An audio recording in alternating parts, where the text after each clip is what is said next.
মস্কোকে ৩০ দিনের যুদ্ধবিরতির যৌথ প্রস্তাব দেবে ওয়াশিংটন ও কিয়েভ। কথা জানিয়ে মার্কিন পররাষ্ট্রমন্ত্রী মার্কো রুবিও বল এখন রাশিয়ার কোর্টে। এর আগে রিয়াদে বৈঠকে মার্কিন যুদ্ধবিরতির প্রস্তাবে রাজি হয় ইউক্রেন। এর জেরে কিয়েভের ওপর সামরিক সহায়তার স্থগিতাদেশ তুলে নেয় যুক্তরাষ্ট্র। বিশ্ব নেতারা যুদ্ধবিরতির উদ্যোগে স্বাগত জানালেও মন্তব্য করেনি ক্রেমলিন।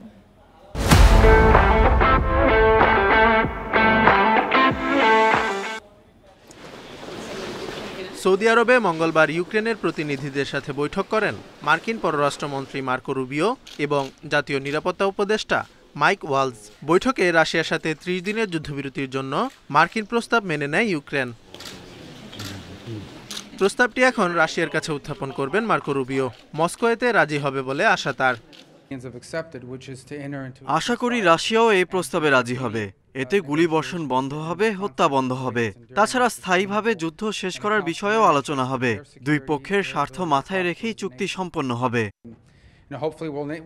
সাময়িক যুদ্ধবিরতির প্রস্তাবে রাজি হওয়ায় ইউক্রেনের সামরিক ও গোয়েন্দা সহায়তার উপর থেকে স্থগিতাদেশ তুলে নিয়েছে যুক্তরাষ্ট্র। তবে খনিজ চুক্তি নিয়ে বৈঠকে আলোচনা হয়নি বলে জানান মার্কিন পররাষ্ট্রমন্ত্রী। এদিকে সাময়িক যুদ্ধবিরতির প্রস্তাবকে ইতিবাচক অভিহিত করেছেন ইউক্রেনীয় প্রেসিডেন্ট ভলোদিমির জেলেনস্কি। আজকের আলোচনায় যুক্তরাষ্ট্র ৩০ দিনের যুদ্ধবিরতির প্রস্তাব দিয়েছে। ইউক্রেন এই প্রস্তাবকে স্বাগত জানায়। আমরা এটিকে ইতিবাচক হিসেবে দেখছি এবং এই পদক্ষেপ নিতে প্রস্তুত আছি। শুধু হামলা বন্ধ বা কৃষ্ণ সাগরে নিরাপত্তা নিশ্চিত করা নয়, আমরা পুরো ফ্রন্ট লাইন জুড়ে যুদ্ধবিরতির বাস্তবায়ন চাই।